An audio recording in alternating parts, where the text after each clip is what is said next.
Hello, everyone. This is Lisa Harrison, and today I am talking with Alexander Retrov. And I came across Alexander this morning, literally a couple of hours ago, by seeing one of his clips on YouTube. And we connected just over an hour ago on Facebook, had a quick chat, lined this up. So, unfortunately, I haven't had the opportunity to do the research I would normally do on somebody I was talking to and on their work. So, hopefully I do know enough about the general subject matter to ask the pertinent questions. Now, because I'm completely unaware of your background, just briefly, if we can, before we get to the juicy stuff, which I'm keen to get to, Alexander Retrov, not your typical Aussie name, but you are based in Australia. You definitely have an Australian accent. What's the background there? Well, it's interesting because we focus a lot on who somebody is and what their name is, and really when we boil things down, those things aren't that important because people change their names all the time, and people live in different locations all the time, and we tend to get caught up in a lot of the celebrity type status about who someone is rather than what the messages are. And I will go a little bit into my background, but the one thing I want to state straight up is who I am doesn't really matter. It's what the messages are. It's what the words are that come through, and that's what we need to look at.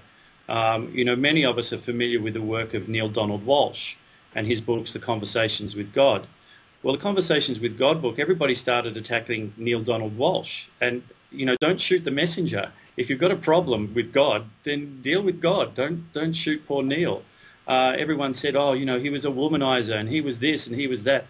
It doesn't matter who source chooses to give the information through. It's what the information is and whether it resonates with you or not. He was the first. Sorry, he was the first to admit that he used to be a womanizer and that he lived on the streets, and that he at the periods where he just wasn't a very nice person, and he was as shocked as anybody that Source chose to speak through him. Exactly, and what a wonderful choice, to pick someone who in everybody else's eyes was flawed. But he was just the mirror for everyone to say, hey, look, don't throw stones. What is it? He without sin should cast the first stone. None of us are perfect in what we are, but it's the channel and it's who we are in this moment that matters, not what we've done in the past or not what we're going to do in the future. It's the messages that are important, and learning that we're all mirrors of each other. So my own background, look, at one stage as a child, I used to see beings, I used to hear voices, and as a child I thought everyone did. At the age of 11, I knew that the pyramids weren't built as tombs and that there were additional chambers in there that hadn't been discovered. At the age of 14, I started channeling for the first time, and that was a bit of a shock to an Aussie boy who was into sports and nothing else but sports to have these sorts of things happening. But then I got to my late teens, and I had two experiences where people that I was talking to the previous evening had been transparent, and that night died in accidents. So I realised that I was seeing the spirit leaving the body, and that freaked me out a little bit. And so I shut down my whole spirituality through my 20s, went off to university and spent probably more time in the pubs at university than I did in the lecture theatres, but eventually sort of got through that, and in my late 20s realised this wasn't going to go away and I had to start facing it. And all through that time, my spiritual guard at that time was looking out for me and would have discussions with me, and the more I tried to suppress it, the more it would come through. And then every 7 years or so, my guard would upgrade and I would get somebody else coming in. And I didn't really understand the significance of that until much later on. My life changed quite dramatically, and I finished up going overseas in late 2005. In 2007, I had stumbled across probably one of the only advanced copies of Patrick Gerald's book, The Orion Prophecy. And it triggered some remembrances in me, and I got in touch with Patrick, and as a consequence got involved in things that were going on in Egypt. And that really triggered some remembrances for me, because as an 11-year-old child, when I first saw Tutankhamun, I knew I had an affinity with that period in Egypt. And it was not long after that that I saw an image of Akhenaten and just had a total remembrance that that was who I was. But everything that was written about Akhenaten was not what I knew, and in fact was contrary to what I knew, that he wasn't the father of Tutankhamun. And so I sat on all of that information for years. But as my involvement with Egypt increased and I became aware of what was really happening in Egypt, what was really under the sands, I spent more time going to Egypt, and on a trip there 2.5 years ago, extraordinary things happened, and I had full cosmic recollection of who I was, why I was on the planet, what was going on, and just started having these dialogues with Source, or God, or Allah, or whatever you want to call him. It doesn't matter what you call it, because it doesn't have a name. It has no need for a name, but we need a reference point. So the name Source came through, and that took me on a different part of my journey.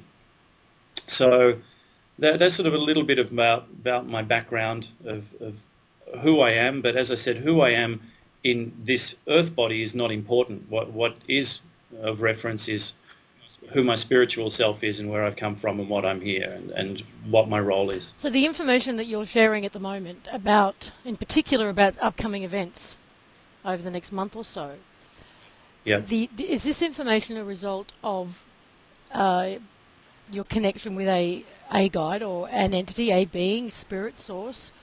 Is it research? Is it contacts, inside contacts that you have, or is it a combination of all of them? It's a combination of three things, Lisa. It goes back to when I was a child and certain recurring images that I had over and over and again of events happening.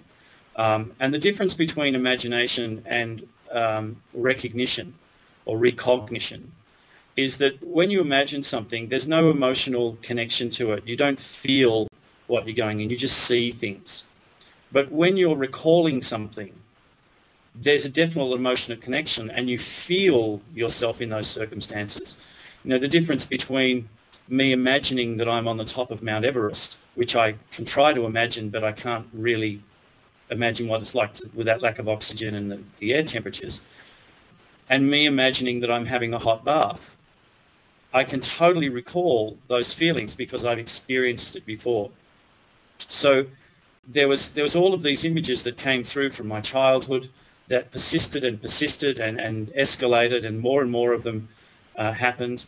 Then I did a lot of digging around through my younger years into the history of Egypt in particular, realized that the whole history of Egypt is wrong, is based on some false premises, and the Egyptologists are either locked into that delusion or they're purporting that delusion. So there was a lot of historical information came from the Egyptian texts, from the Sumerian texts, from the Mayan texts. That was one avenue. Then there was a lot of actual scientific information that was coming from sources like NASA and independent scientists. And then there was the channeled information that was coming through from Source. And so over a period of years, I would get it from various different positions. And the information that is on the video that you're talking about, which is from a lecture that we did 2 weeks ago, that information specifically came to me 2 years ago, but I didn't have any scientific data to support it. And because of my turning away from my spirituality in my 20s, I wasn't going to put anything out there unless I could find the scientific support to go behind it.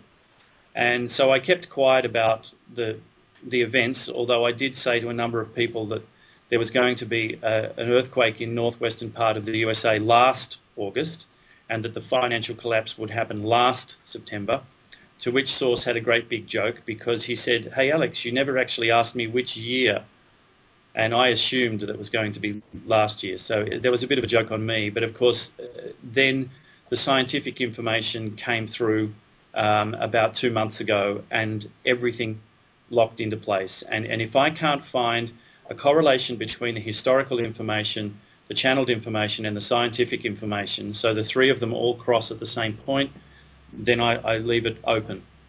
And that's how things came about, is a long period of information that culminated 2 months ago in it all locking into place and me being told, okay, now you have to go and do what you know you have to do. So there's actually two parts to what I want to ask you. Firstly, what is it you believe we are looking at over the next few months and why? And then from a more spiritual perspective, what can we do about it? Great questions. And they're exactly the things that split society. There are the people who want the physical proofs, and there are the people who are searching for spiritual answers. The physical things that will happen over the next period, starting, well, today I've gone out on a limb and gone, hey, there's going to be a major earthquake today, probably in that part of the world. And in fact, I looked at the earthquakes yesterday. There were 9 earthquakes in Alaska yesterday.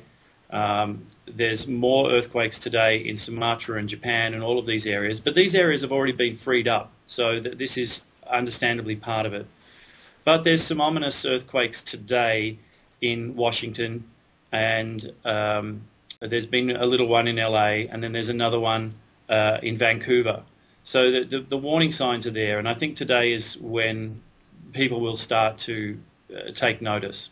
I think today also marks the first day of the 5th night of the 9th wave, according to the main calendar.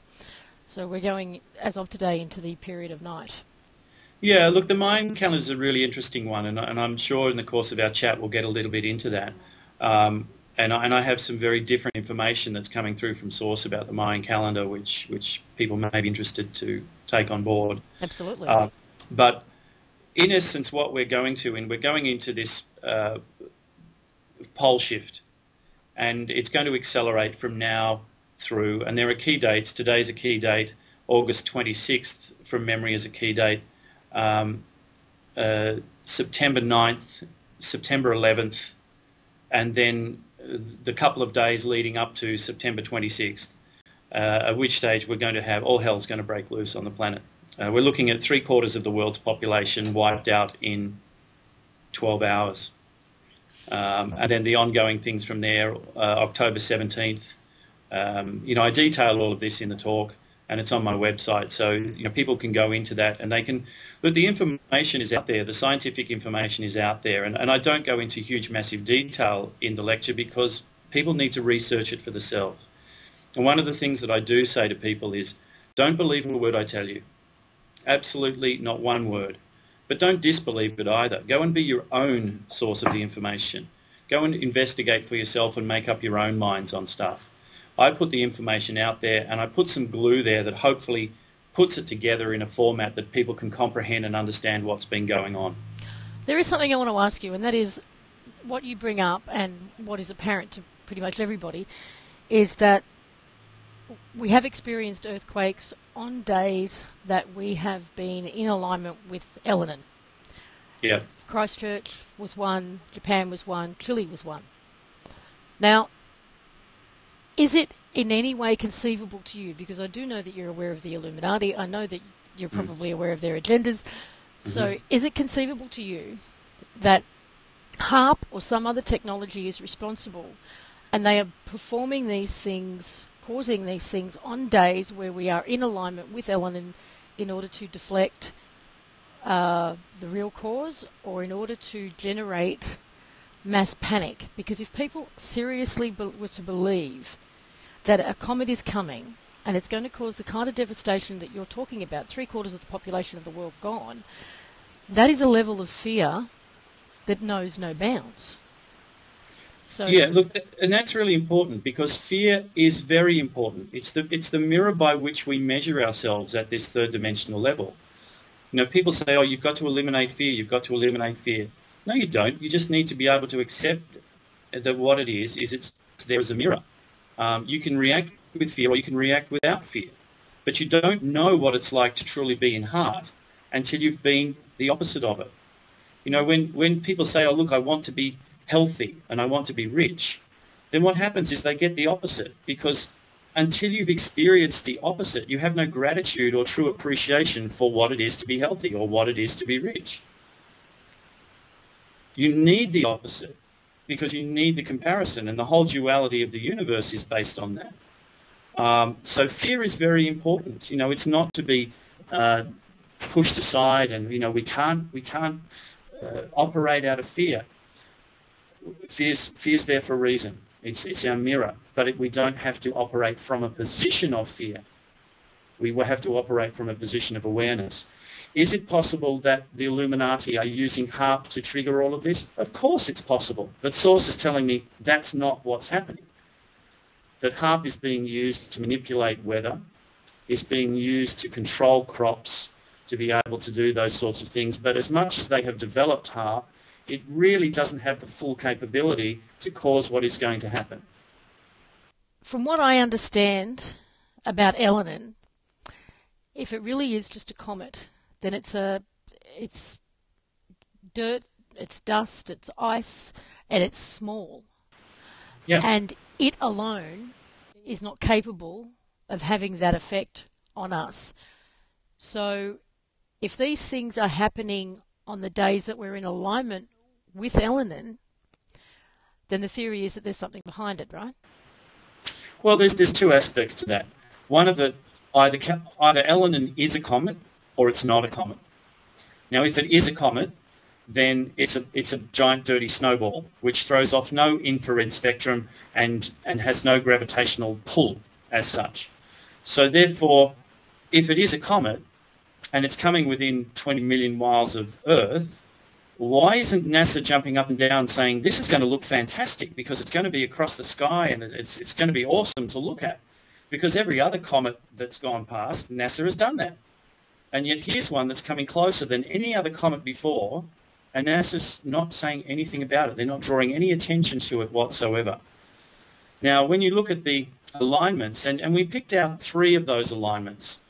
If you look at the year 2010, and there's been research done into this, and I don't pull these figures out of the air. There's a paper, a scientific paper done by Mensur Omobasic, and in 2010 there were 25 alignments of Elenin, our Earth, and some other object. Guess how many of those 25 alignments there were major earthquakes on?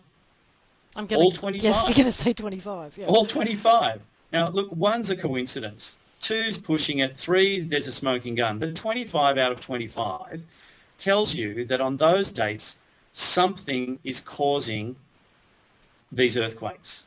And earthquakes are caused by the crust being pulled in different directions. The scientists talk about the tectonic plate movements and what happens, but they don't talk about what causes tectonic plate movements. And I go into my lecture and I explain it in a really simple manner, what causes tectonic plate movement.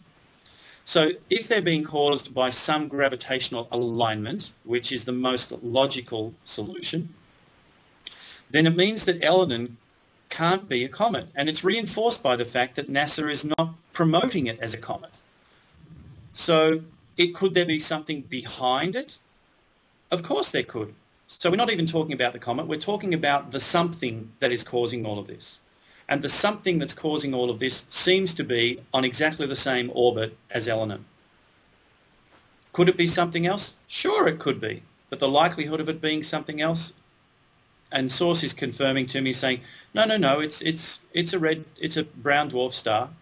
So Elenin itself is the brown dwarf. It's not. Yes. It's not orbiting a brown dwarf. It's not being followed by a brown dwarf. Does that make sense in terms of the size? Look, it's more likely that Elenin is following the brown dwarf, because the brown dwarf will have come in through the Oort cloud, and as it came in through the Oort cloud, its gravitational field will pull things along with it. So it's going to have a number of comets and debris and stuff being trailed along behind it. Similarly, as it's come through the asteroid belt, it's picked up a whole lot of asteroids as well. So it's like I say this in the lecture, it's like a wedding car with all the tin cans tied behind it. It's going along and it's got all of this stuff dragging in behind it, which we then pass through on November the 2nd, 3rd through to the 7th. From what I understood about your lecture, there's not going to be many people left to experience that. No, there won't. But that's okay. From a spiritual perspective, we're going through a culling process. Okay. Now, you've just scared the hell out of anybody watching this. you are clearly saying that between now and the end of September, we're looking at devastation that is going to cull the population in not some spiritual ascension, not being picked up by spaceships, but actually dying in the traditional sense through cataclysms. Yeah. That's what you're saying, isn't it? Look, it depends on the perspective you want to look at it, and we can look at it from the spiritual ascension, and we'll probably talk about what that really is. And I don't go into that in the first half of my lecture. I go into it in the second half of my lecture, which is much more spiritually focused. Is that available online, that second half? Well, no, it's not at the moment, because we did a rush to try to get the important information out there for people to see, and we've been criticised by people saying, oh, you're doing all of these lectures and you're charging people to go to these lectures for information that should be free. And we said, God, we've got to pay for our venue, we've got to pay for our transport, and I've got a baby to feed. What do you want me to do? Let my child starve to death just so you can get the information for free? We don't have jobs. We still have bills to pay. Where are we going to get the money from? I'm quite happy if people donate everything to us to put it all up for free. So what we did was, we said, well, okay, let's put the important information up on YouTube. And we did it as fast as we could. And people are still criticising us now because we're charging, if people want to buy the whole lecture and get it on DVD, they're criticising us because we're charging like $25 for the information. Well, then don't buy it. Don't buy it. I've got to try and feed my son. What do you think... What do you expect people who are watching this or do see what's available online, what do you expect them to do? How do you expect them to respond? Look, I don't expect them to do anything, but they will respond in a number of different manners. 99% of them will go into the denial, he's an idiot, he's a nutcase, what a load of bullshit, da-da-da-da, and that's fine. There will be a smaller percentage who will go, ooh, that's really interesting. I'm going to do some of my own research. I'm going to have a look for myself. And they will make their own mind up. And there is a very minuscule percentage of the world's population who are spiritually awakened, who will understand what's going on and will see that this is the glue that fills in the gaps of the pieces that they didn't quite know what was going on. And then as they get into accessing the further information that I'm going through, will help them to remember who they really are, why they chose to be here, and what their function is through this transition. You mentioned briefly economics, that you thought it was going to happen last year, the crisis, the economic crisis. What do you see? How does that look? What does it look like to you? Well, Source told me that they were going to bring down the banks in September. So last year I told all my friends, September of this year, they're going to close all of this down. And September came and went. And I went, oh, and I went back to Source and I said, you told me September, what's the deal here? And he said, Alex, you didn't ask me what year. I just told you September. And look, Source has an amazing sense of humour, and it's a mirror of where you are at yourself. So he creates exactly the sort of scenarios that will trigger exactly the responses in you depending on where you're at. So he mirrors my own sense of humour and irony about it. But he specifically said, look, in September what will happen? And we can see they've been setting this up. They've set up Greece, they've set up Italy, they've set up the United States and Spain. All of these major economies are set to collapse. And in effect, what will happen is every single bank in the world, every single financial institution in the world will collapse. Which means that for the average person, you won't get paid to do your work because you can't get paid. There's no money to pay you. You will not be able to go to the bank and get money out to pay bills, to buy food, to do anything like that. We're talking about total financial negation of everything. So the only way that you will be able to work around that is to have money in cash. And when you have money in cash, you will have a short period of time in which you can use that cash to do things. And then what, we go back to a barter system? Sorry, back to barter system. But because they're doing this at the time when all these major changes are going to happen on the planet, anarchy will break out people will go into looting. All the things that happened in London recently were not by accident. No. Agreed. Okay, you could not have that firestorm happen. You know, major cities around the UK all going off at exact the same time because of one incident in one suburb of London. No, it was totally orchestrated, and we're going to see more of it because they are setting it up so that they can pass the legislation that they have in the United States, where they can take anyone off the streets for any reason and lock them up without cause. Well, you've got your average English citizen calling for harsher penalties on these looters, some of which are 10-year-old children, and yet these same people didn't blink an eyelid when the country was looted by the government and the banks. Exactly. But see, what they did, for instance, in the United States, is they bailed out all the big corporations. So what they did, they borrowed money from the Illuminati banks, Federal Reserve, and they gave it all back to these companies. But all of these companies are owned by the Illuminati. So what they're doing is they're getting interest on top of interest. Well, where does that interest come from? It comes from the American people, who are all borrowing money at interest from the same banks anyway. But there was a loophole, and the loophole was that the government could bail out these big corporations.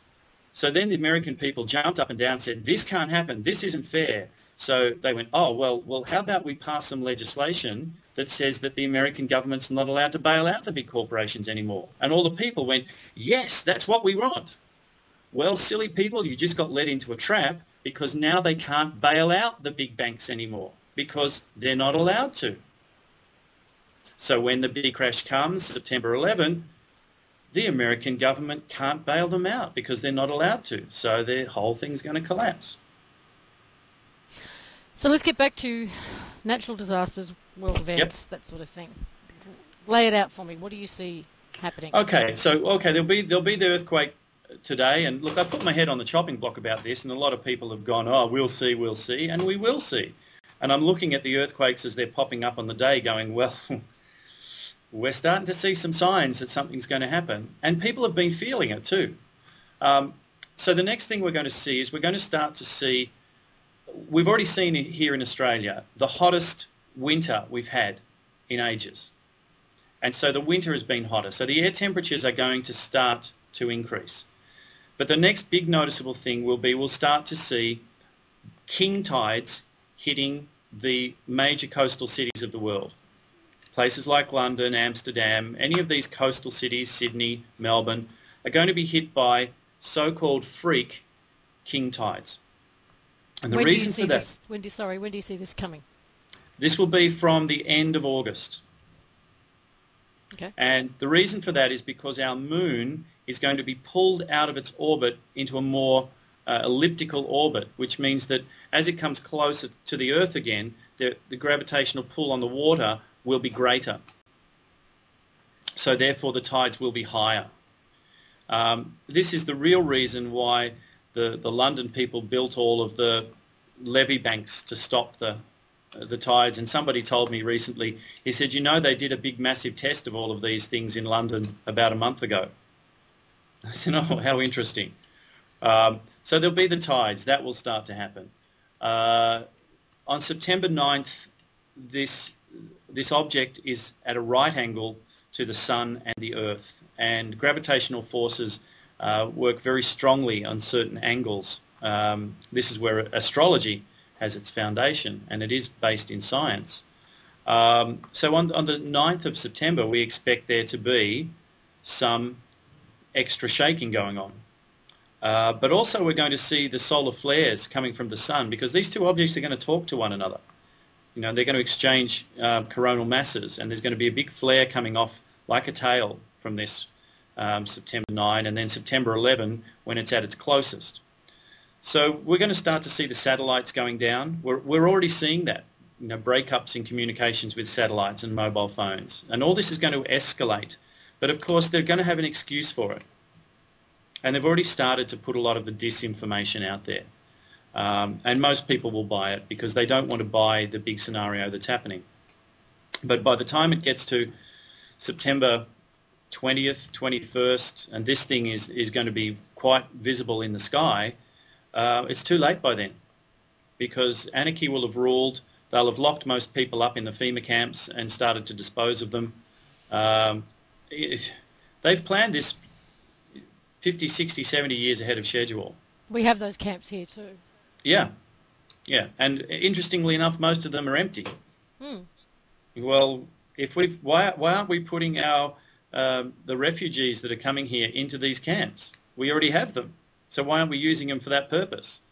Well, because we have another purpose for them. And then, of course, we get to the alignment on September 25th or 26th, depending on where you are in the planet. And the first thing that will happen is when these two bodies line up, these two suns line up with the sun, is we will be hit with a sonic shockwave, a cosmic sonic shockwave, which will knock our magnetic fields completely to billy-o. We're going to be totally unprotected from cosmic radiations. And this is not unusual. This happens quite regularly in the cycle of the sun. And the scientists have all of this evidence of pole shifts and that out there. So They just don't want you to know about it. What happens when we completely lose our magnetic field? Well, at the moment we have a magnetic field that protects us from gamma radiation and the high particle radiations, because as they hit the magnetic field, they get deflected around into the poles. And interestingly enough, the poles are melting at a faster rate than they can even account for with their so-called global warming. And that's because these particles are being deflected around into the poles and being absorbed in through our poles. Well, when the magnetic fields go down, there's nothing to deflect it. It's like the USS Enterprise. When the shields go down, we're open to be hit by whatever's coming through, which means all the cosmic radiations that are coming from not just one sun, but two. And so they're going to hit the Earth. Gamma radiation, X-ray radiation, UXV, all of them. Is this an appropriate time to then bring up the photon belt? Photon belt's a different thing. And probably let's leave that till when we talk about what actually December 21st, 2012 is about. Okay. Because that's down the track. So photon belt, let's leave that for later in the discussion. So how can people protect themselves, or can they protect themselves? Of course they can. But the first thing they have to do is actually be aware and prepare. And sticking your head in the sand means that your backside's going to be left exposed, and I guarantee that when this kind of thing comes along, you're going to get it where you don't want it. So the first thing to do is people have to have shelter from, let's say, sunlight, as an example. You have to be out of direct sunlight. And that means you can't be just out of it. You need a certain thickness. And that thickness would be the equivalent of about 5 inches of steel or 8, 9 inches of concrete or 2 feet of dirt, something like that. So underground, away from the direct rays. Now, if you're on the other side of the planet, you're going to be fine. But we can't guarantee that the planet's going to be where it is now because it's already being pulled over on its axis. So whether we have one hemisphere facing it when this happens, or the other hemisphere, or so the planet's literally on its side, or whether we're going to be at varying degrees, it's a bit of a lottery. And that depends on the actual forces and the actual distances and things like that. But definitely you are going to have to be out of direct line with these objects. And how long do you foresee that phase lasting? Well, that's going to last until our magnetic field reestablishes itself. And that will take as long as it takes for the Nibiru star system to move away from the Earth and allow the Earth to regenerate its magnetic field. That could take 2 weeks. Okay, so you're looking at food, water, and being in some form of shelter for possibly 2 weeks. Well, at least the shelter for 2 weeks. After that period when that starts to become safe, you're still going to need food and water for at least 6 months. And you can't rely on drinking the water that's on the surface because it's all going to be polluted by acid rain. So you need 6 months supply of drinking water, minimum. Same with food. You're not going to be able to grow anything. You know, I go through this, I go through it in the lecture. So, you know, I'm quite happy for people to go to the lecture to understand the sort of domino effect that is going to happen. Because not only will this sonic shock, this is what is referred to in the Bible, and I'm not a religious person, but it's a source of documentation that goes back to ancient Egypt. Gabriel's trumpet. Gabriel's trumpet shall sound and the whole world shall shake. So this sonic blast that hits the planet, which causes our magnetic field to go down, and then causes all of these massive earthquakes. And we're looking at earthquakes on a Richter scale of 12 to 15. Have we ever had anything? Have we? No, I was going to say, have we had that in our recorded history?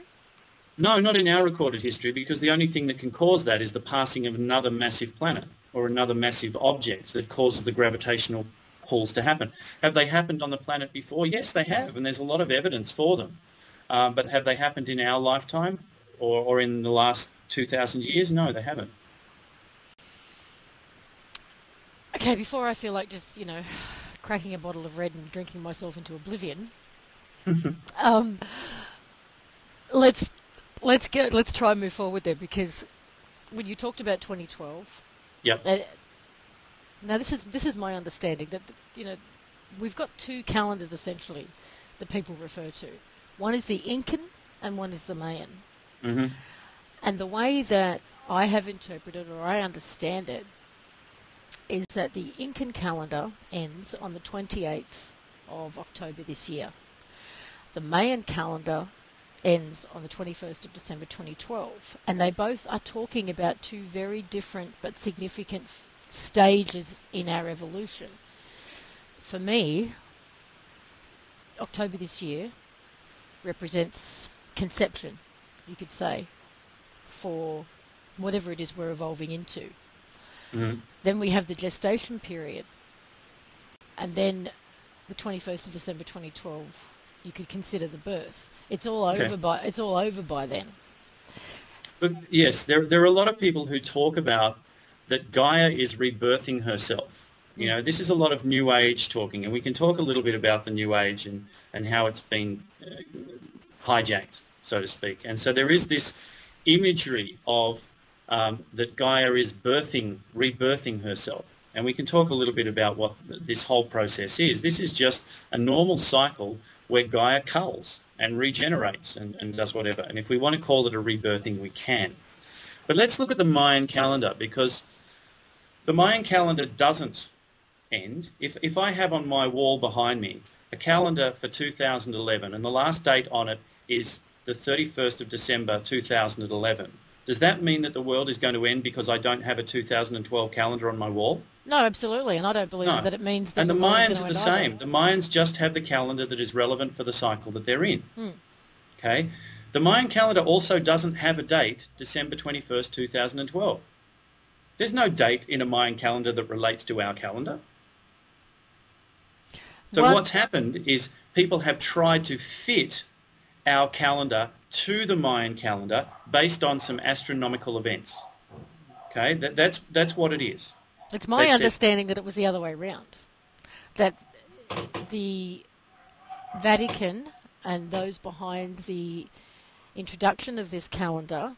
You're on the right track. They wanted what is in turn the Mayan calendar to end on a particular day, and they kind of backtracked and worked backwards. You're spot on the track there, because our present calendar, which was put in place by Pope Gregory in 538 AD, and I don't bother with the small figures, because people have said to me, oh, in your last lecture you said that Uranus was discovered in 1927, and well, I did say that, but I know that Uranus was discovered in 1880 or something like that, and they went through it all. But those dates aren't important. And when you've got thousands of things going on in your head, often you throw a wrong date or something like that in. So people say to me, oh, he was wrong about that, so he must be wrong about everything else. Okay, that's fine. The Illuminati did introduce that calendar to align with their occult practices. And whilst they were aware of the Mayan calendars and things like that, they were trying to align them to specific dates. But here's the other thing. They're not going to tell you the truth. The Illuminati is not going to put a calendar out for you and I that lines up. They're going to put out a false thing for us and keep the rest of the information just for themselves, the true information just for themselves. So if we look at the Mayans, just for instance, the Mayans had the number 0. And if you go through the current calendar, we don't have a year 0. There's 1 BC and that's followed by 1 AD, which means even if you're looking at the Mayan calendar dates, they're out by a year. Even if that were true, they're out by a year. So we're pulling it back into now, 2011. But what's happened is the Illuminati attached a pagan ritual which happened on the winter solstice because they know that most people will buy into paganism. So they attached a winter solstice date onto this end of the world scenario and everyone's bought it, hook, line and sinker. But there's no actual corroboration between any of those events. So what do the Mayans actually talk about? The Mayans talk about the end of the 4th sun, and they talk about a change happening in our sun and a change of consciousness because of that. They also talk about earth changes that precede that, not at the same time, that precede it. And you have to have some sort of cathartic event for you to have an epiphany. But you don't have the epiphany and the cathartic event at the same time. There's a reaction and then there's a time afterwards. So what the Mayans are talking about is they're talking about our solar system traversing the galactic plane or the photon belt. And what happens is it just causes an excitation of the atomic structures. So the electrons in every atom of your body jump to the next shell out, which means you become more energized, higher vibration, less dense. And if we want to call that a shift to another dimension, then that's what we can call it. But you don't say, I'm going to have this shift of consciousness. You know, we've got quite caught up in all of this spiritualism.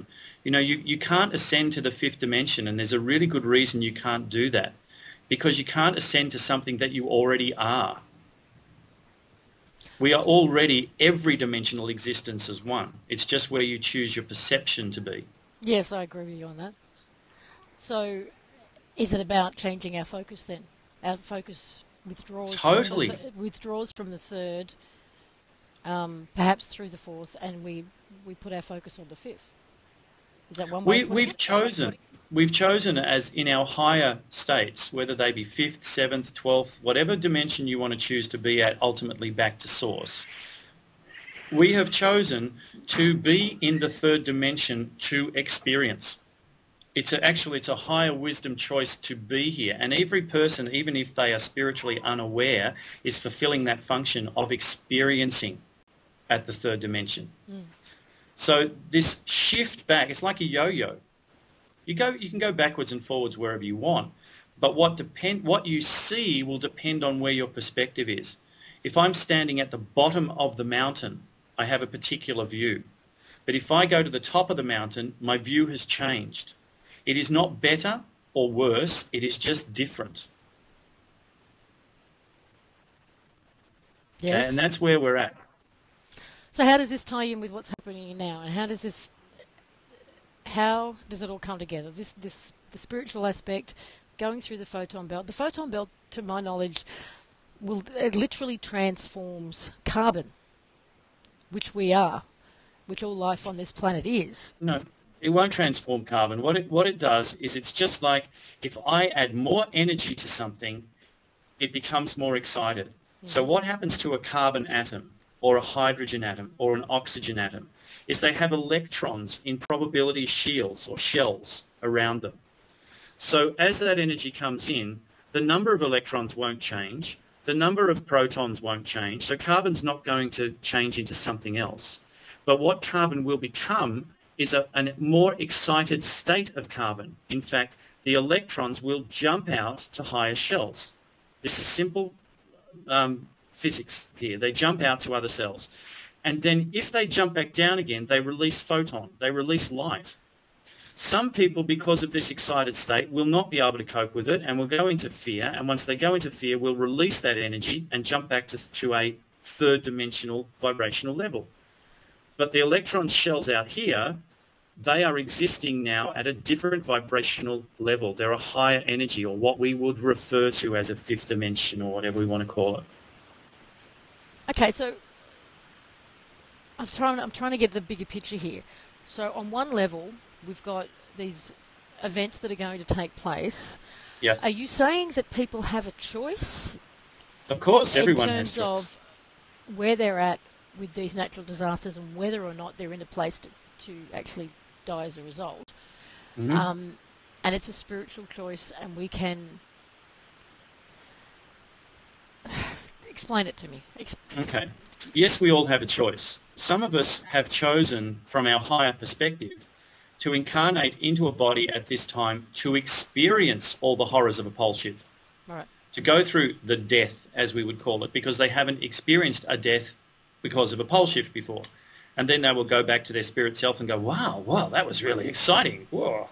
And they fulfilled that part. Some of us have been through pole shifts before and go, well, I don't need to go through it again. I've got something else I want to do. And part of that is I want to be around to help build a new world. And some of us will be taken off planet because we don't need to experience per se and survive. So there's like 3 options. But those decisions are made at your higher self. Mm-hmm.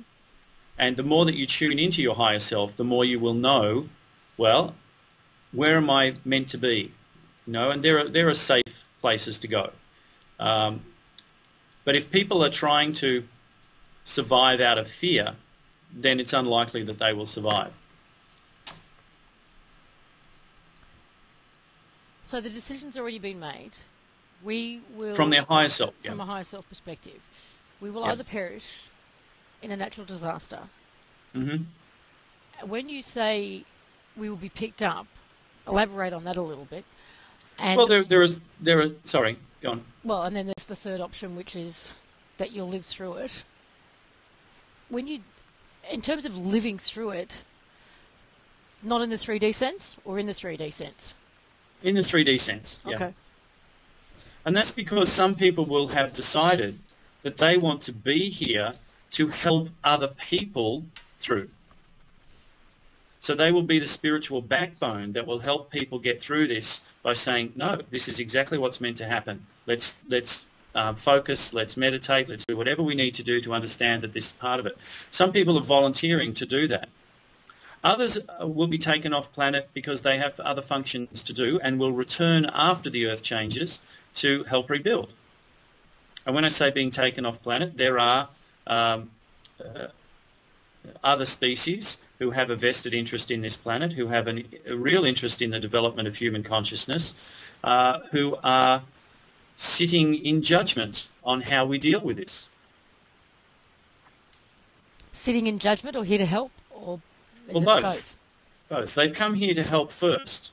And because, look, one of the extraordinary things about the byproduct of where the human race came from, and we can go into the Dracos now, because the human race was a Dracos agenda to create a vehicle whereby they could access the 5th dimension.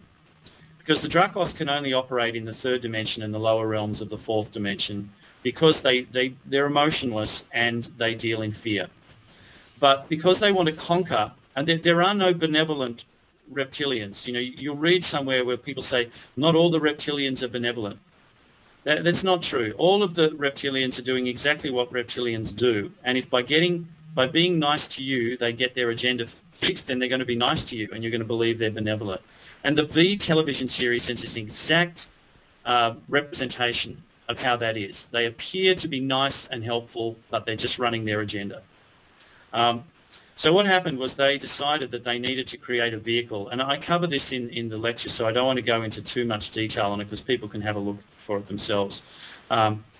They have been creating a hybrid form utilizing humanoid DNA that they have acquired along the way. And the human species had an interesting byproduct, an interesting offshoot, in that some of that higher DNA manifested some extraordinary things when emotions started to be expressed. So emotions which have been seen as being fairly troublesome at the higher realms have been eliminated. But here at the third dimension, the emotions have been utilized and experienced. But one of the byproducts was this incredible ability to create things like music and art and writing. See, this was a positive outflow of emotions. And the Galactic Federation have gone, wow, that's extraordinary. We'd love to bring that up into the higher realms. But we're not prepared to bring any of the fear-based stuff of emotions with it. So how do we sift it out? So there's a small percentage of the human consciousness which is in that higher realm, and this culling process will help to cull out the lower parts of it, and this higher part is going to be discussed by the Galactic Federation as to whether that human consciousness should be admitted into the Galactic Federation. And my understanding of what will unfold is that the human consciousness will be allowed to traverse into the higher realms, but will be restricted to this space, to this Earth space. So there will be a probationary period and a quarantine. So it's like, well, let's admit you, but you got to stay in your own realm for a while. I just want to get some clarification on one thing. When you say Galactic Federation, are you talking about the specific group that call themselves that, or are you talking about, just the community as a whole? No, there is a specific hierarchy of the various different life forms that are working together for a common purpose. And they understand the Dracos they have no issue with the Dracos. Everyone talks about the Galactic War, and yes, there was a Galactic War going on, but the Galactic Federation are quite happy with the Dracos to do what they're doing because they're playing their role. And they can't do anything to the fifth dimensional above beings anyway. Okay, I want to run the theory that I've been playing with by you. Mm-hmm. And this incorporates the moon. I do believe that the moon is not a natural satellite of the Earth. Okay, did you see in the lecture where I talk about the formation of the moon? No. Okay, the Earth was not an original planet in our solar system, and it was caused by a collision between a planet that was around the Nibiru system and a planet that used to sit in the harmonic node where the asteroid belt is. And the offshoot of that was that a large lump of stuff went off into Earth orbit, and as it's trying to form itself, it forms a chunk that's separated, and that is the moon. And there's a lot of evidence, and I go into it in my lecture, why the moon is a natural satellite of the Earth. The evidence that says that it's not a natural thing is the whole hollow Earth, the hollow moon theory. The reason why the moon has this hollow sonic signal that comes back to it is because it's smaller and it cooled faster, it has a more crystalline substructure. But if you watch the lecture, then I go through the whole formation of the moon and why it is a natural satellite of the Earth. But if that theory works for you and you can account for all of the things that I put in mind, then I'd love to hear it. Well, I haven't seen everything you've had to say on the subject, or anything actually. That was the first. So, and this came from a vision that I received, which was the moon and the Earth and what appeared to be a fishing net cast from the moon and encompassing the Earth. And I had this vision on several times over maybe a 4 or 5 month period, and each time I understood more of what it was trying to tell me. Mm-hmm. And it was because you mentioned that the reptilian races can inhabit the third and the lower dimensions of the fourth that I bring this up. Yeah. What I ultimately got from it was that this net is what we call the matrix, that the moon is in fact the base of operations for this matrix, and that this matrix encompasses 4D, the lower realms of 4D, as well as 3D, and that we have been caught in a rinse and repeat cycle between 3 and 4D within the matrix that they control. And people refer to ourselves, you hear it all the time, that we're being referred to as a resource and a food source for this agenda, for this race here in 3D. But what I got was that we are just as important and just as much of a resource in 4 within this matrix, and that this actually almost feeds that. It's an interesting thought. Certainly the reptilians do have bases on the moon. That's not a problem. They don't use us as a food source. We're not a very good food source because we're very genetically polluted, and they grow their own Energetically. stuff. Energetically, well, they feed on fear. They definitely feed on fear. So whilst they can keep promoting fear within us, then they can thrive on that energy, that's for sure. Yeah, when I say food source, that's actually what I meant, an energy source. Oh, yeah, well, they thrive on the energy that they get from fear because it gives them a sense of that they can control people. There's a lot of evidence that I go through in the lecture in terms of the whole formation of the original continent of Pangaea was the leftover bump from when the two objects separated. But it doesn't disclude the fact that at some point in the past there was a second moon around our Earth that was not natural. And that there is a lot of talk about the fact that Earth had 2 moons at some point in the past. Yes, I think there was a lot more to Star Wars than meets the eye. Oh, definitely. All of that stuff that comes out of Hollywood, and let's understand that Hollywood is run by the Illuminati. A lot of that information is seeded information. And so they mix truth with distruths and that and this is the way they love to work. They love to put everything right there in front of you and then say, oh, how stupid are you? Don't even see what's really going on. Well, from what I understand, one of the basic covenants, you might say, is that you must ask for. So, and it's the same with the saying for the Masons, if you want to be one, you just have to ask one. You need to ask, and you need to accept. Well, the difference between the Illuminati and the Freemasons is to be a Freemason, you don't have to be of the bloodline. No, true. So let's talk more about the spiritual side of it and how people can work with that in order to get through the next few months. Yeah. Look, it's really important that if they can't do this on their own, and we all understand that there are very few people who can log into their higher self and connect with their higher self, then they need to find somebody who can help them to make that jump and to make that connection. And this is where, look, I've been criticised for attacking the light workers, but I'm not attacking them. I'm just helping them understand their true function, because a lot of the light workers are actually caught up in a lot of spiritual egotism, thinking that they have the right to tell Mother Earth what she can and can't do with her culling process, etc., and stop earthquakes from happening. And the light workers are here to help the human consciousness. That's what they volunteered to do, and they've got a little bit beyond that. And the light workers fulfill a really important role of helping people up through the stepping stones, helping them to, first of all, get in touch with their spirituality, whichever way it is, through runes or meditation or Reiki or whatever it is a stepping stone to help them become fully, truly aware of who they are.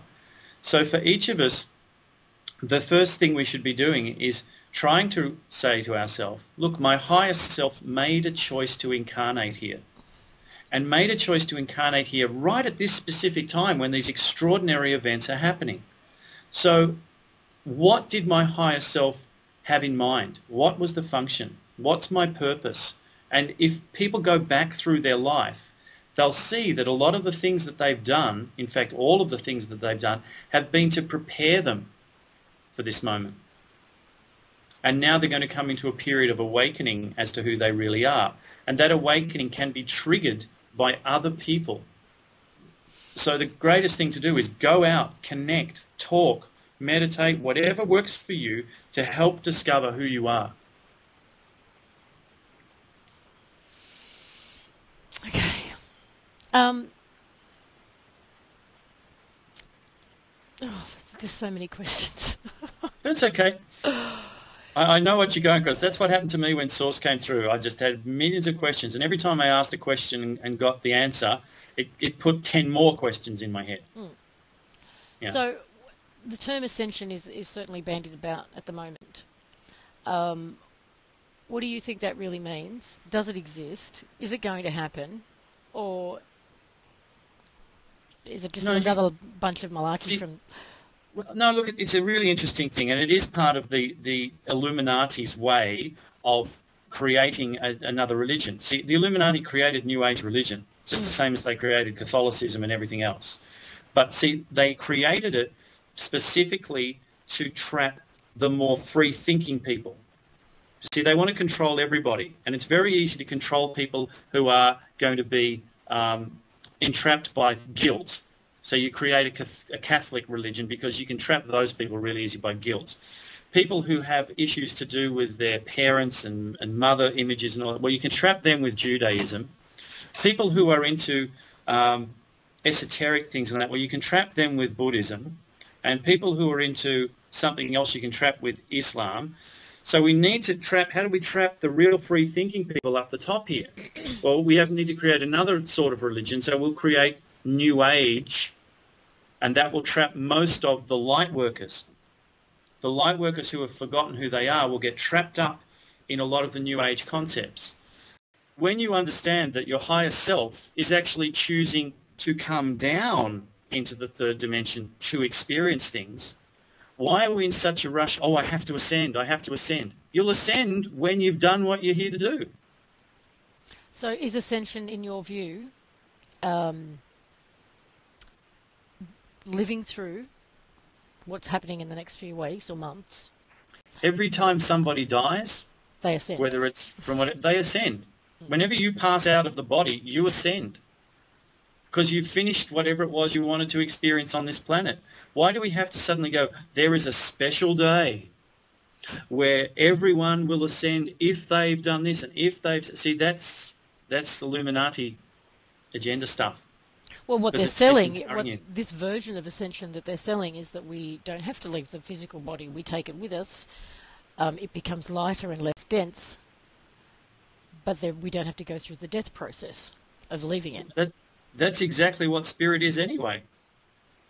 See, and that's what I'm saying when we go through the photon band and the atoms all swell to a higher level.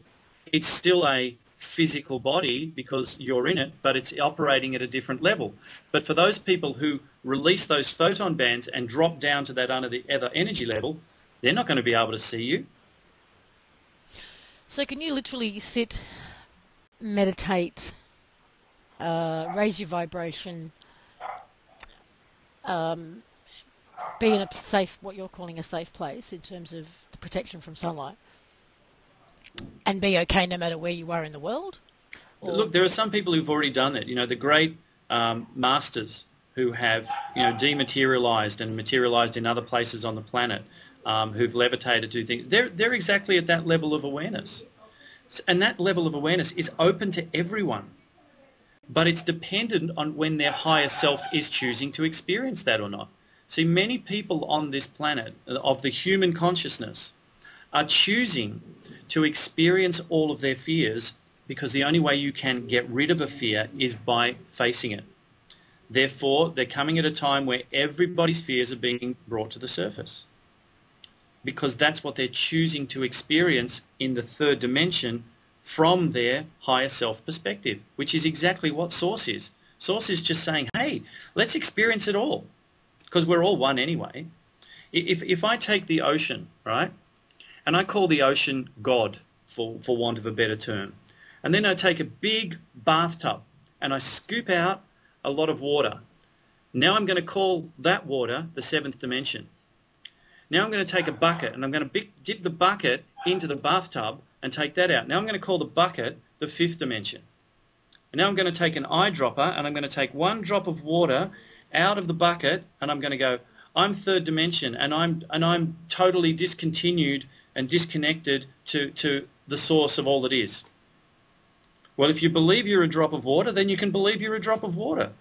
But the reality is, it's just all part of one and the same. That's a nice analogy. It's a pretty simple analogy, and when Saw sent it to me, I went, oh, I like that. That's cool. So if there was anything to leave people with, if you want to leave them with something, what would it be?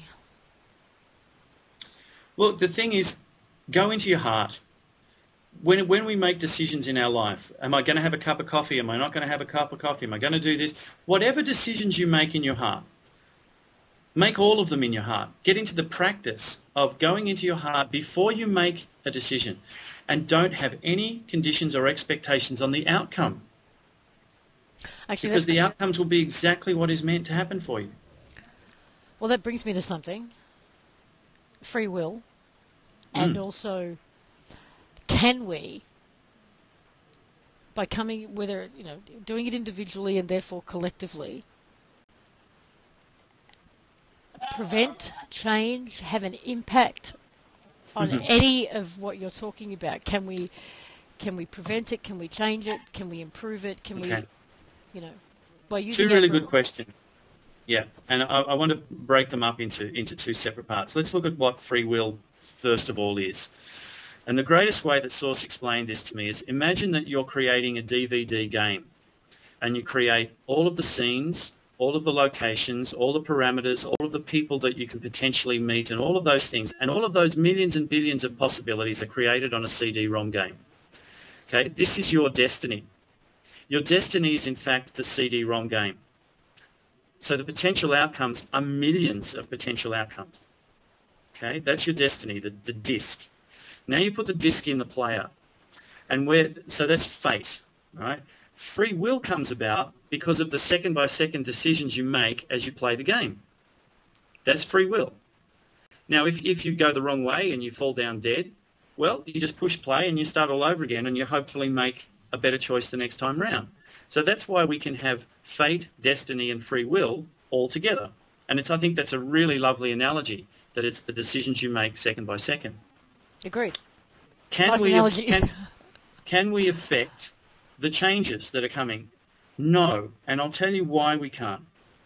Every single life force on Gaia, whether it be an amoeba, a blade of grass, a fish, a bird, a human, has equal vote in the future of Gaia as her children. Every single consciousness has an equal vote. A human does not get more say because it considers itself to be more advanced than an amoeba. So if you add up all the human consciousnesses on the planet, now there's 6 billion people on the planet, but they're not all human consciousnesses. Let's say there's 5.9 billion human consciousnesses on the planet.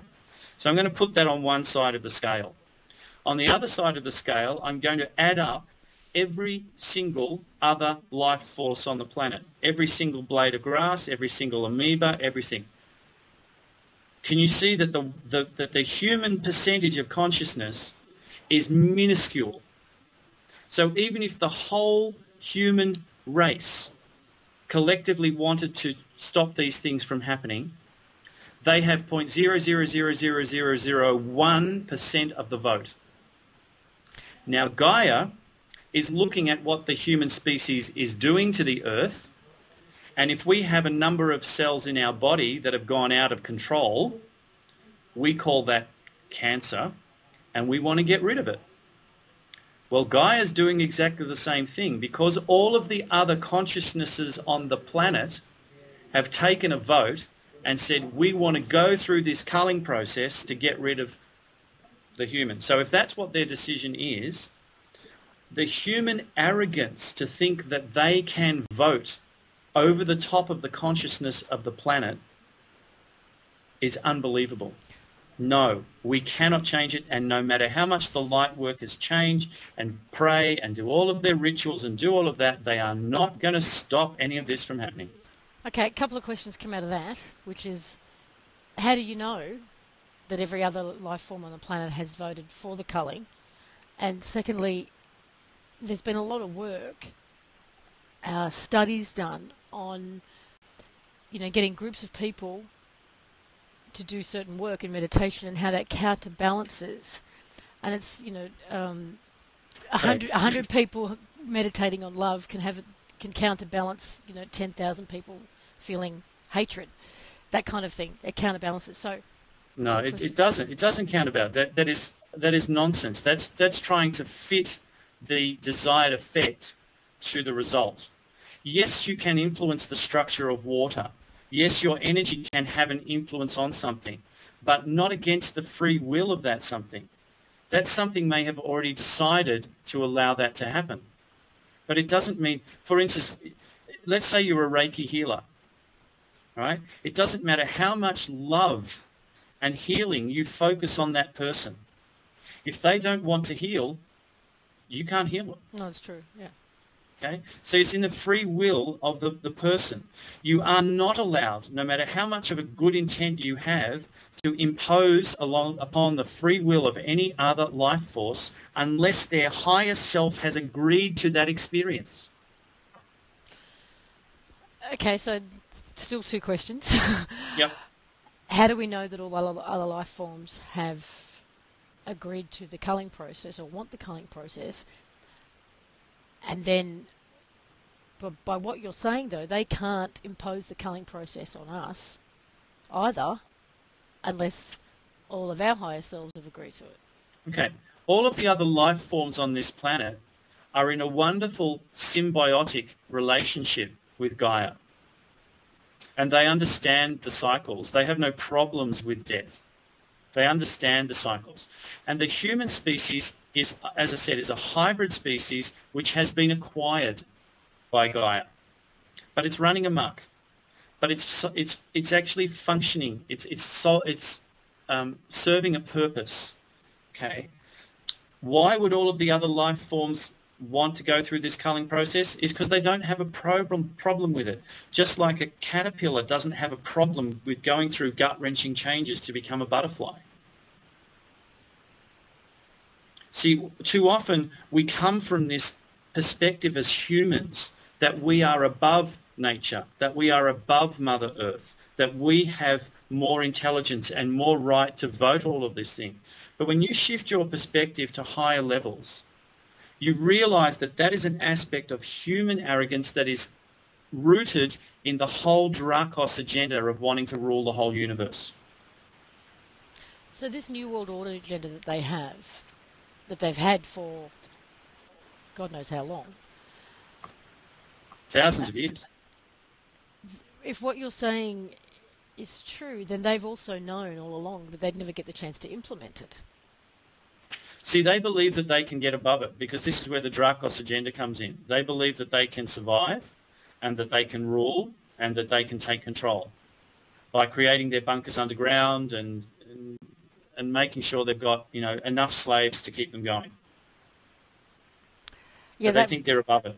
Well, yeah, that's something I would agree with you with. I think that the underground bunkers are essentially, they believe something's coming, that there is no surviving on the planet, on the surface.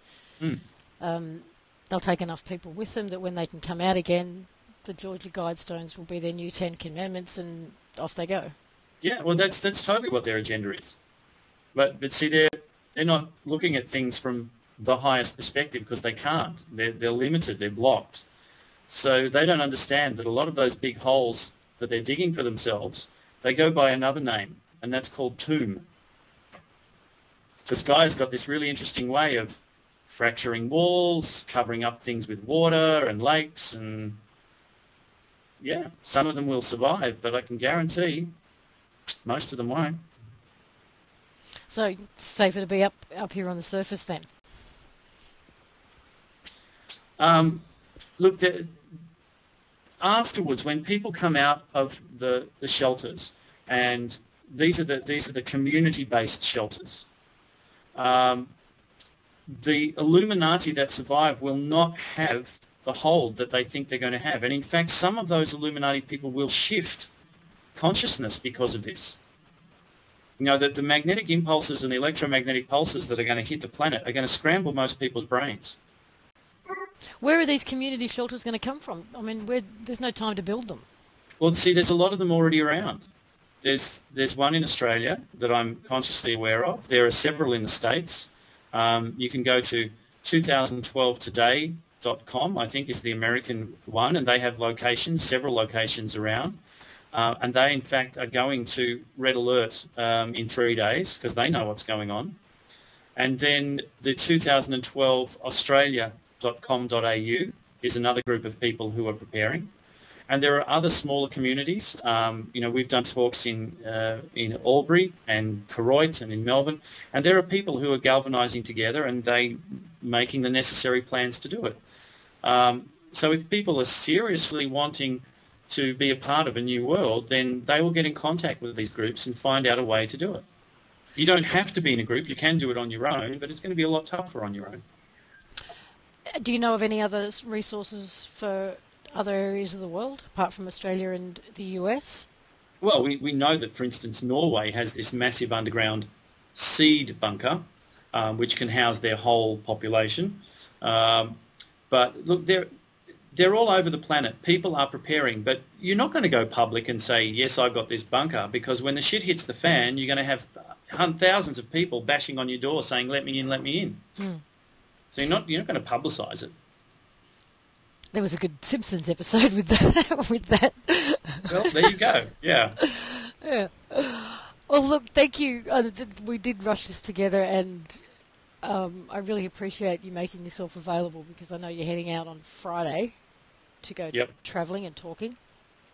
Off to the States to do a few talks there, and then to London and Germany, and then we finish up in Egypt. And this is all going to be by what date? You're planning on being back here by September? Oh, no, we're not coming back. You're not coming back? We're not coming back. Okay. Clearly know something I don't. Is there anything any other resources that you would like to share for people? The greatest resource that anyone can have is an open heart and recognise the synchronicities when they come into your life. They don't come by chance. Someone will say something appears on your desk, someone calls you, you stumble across something on the web.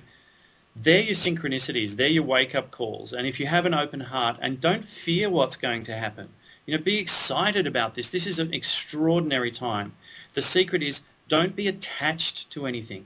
Don't be attached to people. Don't be attached to emotions. Don't be attached to possessions. Let your heart be totally free, and it will take you where you're meant to be. Nice advice. It's pretty simple. Yes. Yeah, pretty simple. And look, I tell you what, by the end of, within 24 hours, we're going to know whether there was any major event happening in the world, specifically around the northwest US. And, if nothing happens by, say, midday tomorrow, then I'll put my hand up and go, I got it wrong. But doesn't seem to be unfolding that way. Well, if you get the opportunity, if there's still communication available by the end of September, let's see if we can have another chat and recap. More than happy to chat to you, Lisa, and no doubt you'll have more questions about more aspects of spirituality and perspectives on things, and Source is more than happy to take any channel it can to get the information out to people. Well, I appreciate you talking to me today, and I wish you all the best on your travels. Thank you, and thank you for being open to hearing the call. That's a real credit to you. And please, if any of your viewers want to get more answers and more connections, then they're more than happy to drop me an email or connect through the site. And the website is your name, Alexander? alexanderretrov.com, and the email's just alexretrov@hotmail.co.uk. Lovely. Thank you again. Cheers, Lisa. See you later. Bye-bye. Thank you. Bye-bye.